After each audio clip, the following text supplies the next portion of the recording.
Hi, and welcome to another edition of the Nightly Review. I'm Morgan Goldstein with the Sports Information Department. First up, we have head men's and women's tennis coach Mike Perez. Welcome. Hi, Morgan. First, we're going to talk about men's tennis.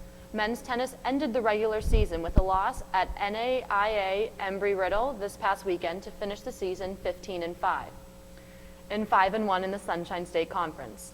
Tell me about the final stretch of the regular season and what are you guys going to do to prepare for the postseason?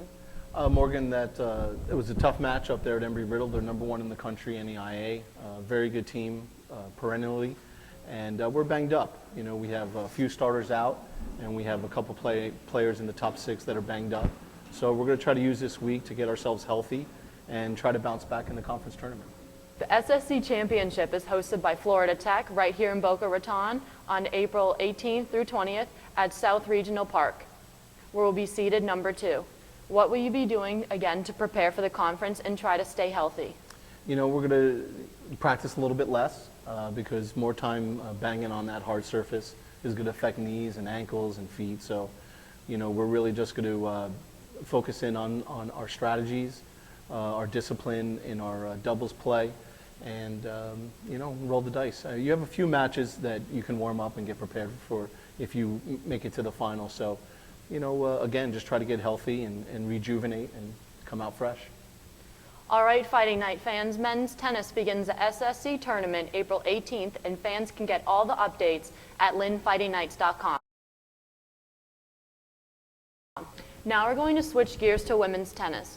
Women's tennis plays their final game of the regular season Wednesday, April 10th at SSC rival Bayer University. Coming off a win at NAIA number 8 Embry-Riddle this past weekend, how will we carry that momentum as we face the Buccaneers? This is a makeup match that we have against Barry this Wednesday. We still have 2 starters out, Andrea Berkova and Anna Kritz. Andrea has a tricky sprained foot, which is always difficult on a hard surface playing tennis, so we're really taking our time with that. But otherwise, we've been able to get along without those 2 and be able to get some wins. So I think that's going to give us a little confidence going into the conference tournament. The SSC Championship is hosted by Florida Tech April 18th through 20th at South County Regional Park right here in Boca Raton. We will have a week off from matches to prepare. What were you looking forward to most about this year's tournament, and how do you think the team will perform? Well, it's always nice to be able to sleep in your own rooms when you're playing a conference tournament. We're always on the road. It's a long tournament if you make it to the finals. So it's nice to be at home. And so it saves us a little bit of money. But the most important thing, again, is the players are comfortable, and it gives us a little advantage there. With a 14-2 record overall and 5-2 at the conference slate, what are some of the challenges that women's tennis will face in the postseason? Well, there's so many quality teams in our conference every year. And then added to the pressure that we've never not been in a conference championship final, those kind of pressures work on you. But it's also a motivating factor because you don't want to be the first team that doesn't make it to the finals. So we're going to do everything we can to put us in a position to be successful. Women's tennis begins the SSC tournament April 18th through 20th. Fans, make sure to check out linfightingnights.com and follow athletics on LU Knights on Twitter and Instagram. Thank you. Thanks. We are joined by head men's golf coach Andrew Dana. Welcome. Welcome. Thanks for having me.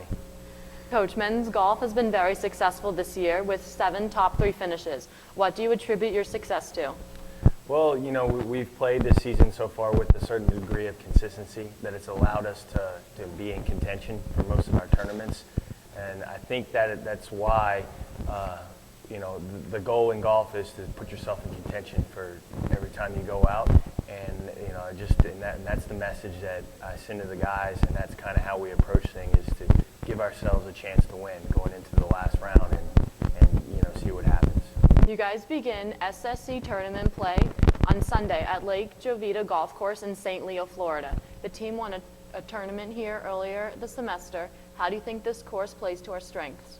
Well, you know, the golf courses that we were able to have went on this year have been, you know, relatively difficult, tight, tree-lined golf courses, and it puts a premium on putting the ball in play and actually having to think your way around the golf course instead of just, you know, blowing it all over the map and having a perfect yardage into the green. You actually have to play golf, and I think it sets up well for us in the sense that that our guys know how to think, and they're very mature. And from a mental side, from a mental standpoint, it sets up well for us going into the conference championship. What will be the biggest obstacle the team faces as they try to capture the 31st SSC title in school's history? I think it's going to be very important for us to, like I said in the previous question, from a mental standpoint, we need to prepare ourselves. I think the guys are playing at a level that we can compete at the conference championship this weekend. We just have to make sure that we get off to a good start and everybody's in the right frame of mind going into it. So it gives us a pretty good chance at the end of the day once going into the last round. I think if we get off to a good start, we should be okay. Get up-to-the-minute results at linfightingknights.com and at LU Knights on Twitter and Instagram. Thank you. Now we are joined by softball player Sydney Schmidt. This week, softball went 0-5 against non-conference Palm Beach Atlantic and were swept by conference rival Nova Southeastern. What do you think was a challenge for us lately, and what do you think we should do to keep on track? We're in the heart of our conference, and we have a very difficult conference, and I think it's really hard to stay focused at times like this when we seem to be struggling a little bit. But we have a great group of girls, and we're going to stay strong to finish the season out.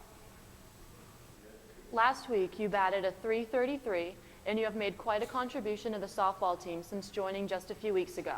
As a new member, how do you pick up your team when you're facing some negative plays? You have to focus on the positive and not so much on the negative. We have a great group of girls with a lot of talent, and sometimes people just need reminding. So a lot of cheering and positive encouragement is what I like to do. This weekend, we host Barry in the SSC series. What are we going to do to bounce back and defeat Barry? We're going to focus on Barry and forget about the past at the moment. Come to practice every day, work hard with positive attitudes, and hopefully kick some butt.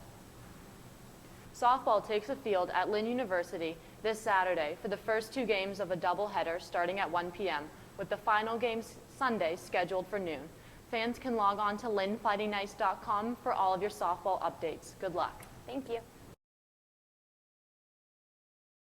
Now we are joined by Danny Randolph, who is the head coach of women's golf. Congratulations. Women's golf won for the fourth time this season, and this victory marks the 50th of your career. What has been the keys to your success, and how have the students, athletes shaped you as a coach?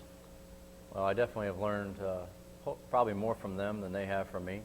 I've had a lot of good players and better people over the last few years, and so it's been really good over my tenure, both at Bethel and here. And so it's been good to be around them, and like I said, they taught me a lot, and so hopefully they learned a little bit from me. But it's been a good ride, and I'm just very thankful for everything that's gone on between the teams that I've had in the past and the teams that I have right now. You guys won by 20 strokes to win for the third time on the LPGA International Legends course. How did this tournament prepare you for the upcoming SSC tournament? Well, I think it's always good to play the week before, or at least enough days so you don't have a big layoff getting ready for a big tournament, to kind of put yourself in the tournament mode. So that's probably the main thing to help us prepare. We were able to play much better the second day. So with that being said, I think we are more confident going into the conference championship than if we wouldn't have played or not played as well. The SSC tournament begins on Sunday at the Lake Jovita Golf Course in St. Leo, Florida. Last year, the team had a strong lead, but then finished second overall. How did the girls plan to avoid the woes from last season to claim the 31st SSC title in school's history? Well, I think we learned a lot from it. We put ourselves in a position that last year that players had never been in before. So we kind of struggled at the end on that last day. Mainly the first few holes of the last day, but we came back and still had a chance to win, at the end. And so I don't know if it's necessarily woes, but we just learned a lot. We've been able to carry that over into this season, and obviously having success. But I think we're just much more prepared, and they believe in themselves and each other a lot more that we have a chance to win this. Get up-to-the-minute results of women's golf as they play at the SSC tournament by following at LU Knights on Twitter and Instagram. Thank you. Thank you.